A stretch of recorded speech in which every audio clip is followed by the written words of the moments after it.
খবরদার, রহমানের বান্দারা অন্যের রক্তে নিজের হাত রাঙায় না।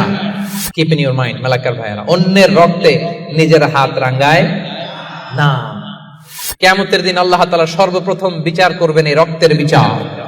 যতগুলো রক্তের বিচার দুনিয়াতে হয় না, সেদিন লক্ষ কোটি মানুষের সামনে সেই রক্তের বিচার করবে কে?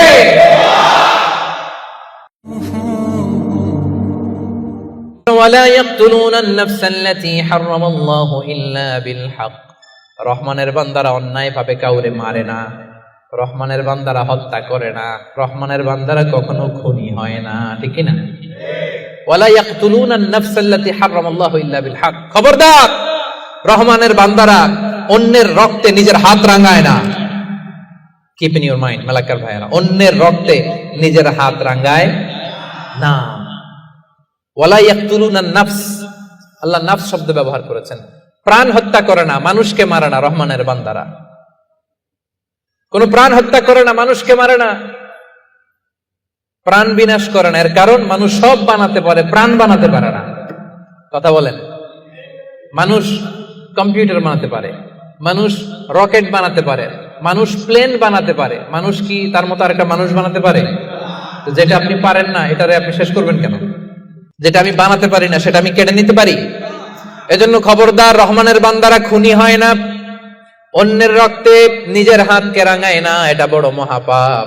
রব্বুল আলামিন কালামুল্লাহ মাজিদে ইরশাদ করেন, মান কাতালা নাফসান বিগাইরি নাফসিন আও ফাসাদিন ফিল আরদি ফাকান্নামা কাতালান নাসা জামিআ ওয়া মান আহইয়াহা ফাকান্নামা আহইয়ান নাসা জামিআ। যে ব্যক্তি একজন মানুষকে হত্যা করলো, সেজন্য গোটা বিশ্বের সবাইকে হত্যা করলো। আর যে ব্যক্তি একজন মানুষের প্রাণ বাঁচিয়ে দিল, সেজন্য গোটা বিশ্বের সব মানুষের প্রাণ বাঁচালো। পড়েন সুবহানাল্লাহ। কি সুন্দর ইসলাম! দেখেন, আমাদের জান, আমাদের সত্তা, আমাদের নিরাপত্তার কথা ইসলাম কতটা ভেবেছে। এটা মহাপাপ। খবরদার, অন্যের প্রাণ নাশ করা যাবে না, অন্যকে মারা যাবে না। তাইলে হুজুর, অন্যরে মারা যাবে না, আমি তো আমারে মারতে পারবো, আমি আত্মহত্যা করে ফেলি নাকি? হ্যাঁ, আপনি আপনার নিজেকেও শেষ করতে পারবেন না, কারণ রুহু আপনি বানাতে পারেন না, তাই রুহু কেড়ে নিতে পারেন না। মান কাতালা নাফসাহু বিশাইইন উযযিবা বিহি ইয়াউমাল কিয়ামা।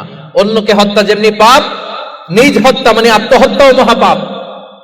যে ব্যক্তি যে জিনিস দিয়ে নিজেকে হত্যা করবে, কিয়ামতের দিন ওইটা দিয়েই তার শাস্তি হবে। বিষ খেয়ে যে মারা যাবে, কিয়ামতের ময়দানে কঠিন বিষ শুধু সে খেতেই থাকবে। স্ট্যাবিং করে ছুরি ঢুকিয়ে যে মারা যাবে, ছুরি ঢুকাতেই থাকবে। গলায় ফাঁস লাগিয়ে যে মেয়েটা মারা গেল, ওর শাস্তি জাহান্নামে শুধু ফাঁস লাগাতেই থাকবে, লাগাতেই থাকবে। কিয়ামতের দিন আল্লাহ তাআলা সর্বপ্রথম বিচার করবেন এই রক্তের বিচার। সর্বপ্রথম বিচার হবে কাবিলের। আউয়ালু মান সান্নাল কাতলা ফিল আরদ। যে কাবিল, আদম আলাইহিস সালামের যে সন্তান কাবিল, এই পৃথিবীতে হত্যার প্রচলন চালু করেছিল। এই পৃথিবীর প্রথম হত্যাকারী খুনিকে বলেন তো? কারে মারছিল? এজন্য এই পৃথিবীতে যত হত্যাকাণ্ড, ওই হত্যার একটা পার্সেন্টেজ গুনাহ ওর আমলনামায় আছে না নাই? কিয়ামতের দিন আল্লাহ দুইটা বিচার দিয়ে শুরু করবেন। হাক্কুল্লাহ, আল্লাহর হকের প্রথম বিচার হলো নামাজ। আর হাক্কুল ইবাদ, বান্দার হকের প্রথম বিচার হলো রক্তের বিচার। রক্তের বিচার, যতগুলো রক্তের বিচার দুনিয়াতে হয় না, আল্লাহ সেদিন করবেন। এই পৃথিবীতে গুম আছে না নাই? বাংলাদেশের নিউজে শোনেন না, গুম করে ফেলছে, খুন করে ফেলছে, বস্তাবন্দি করে ফেলে দিয়ে আসছে। আহা, দুনিয়ার কেউ দেখে নাই, কোনো প্রমাণও নাই। সেদিন লক্ষ কোটি মানুষের সামনে সেই রক্তের বিচার করবে কে? Be a part of our vision. Do listen and share the khair.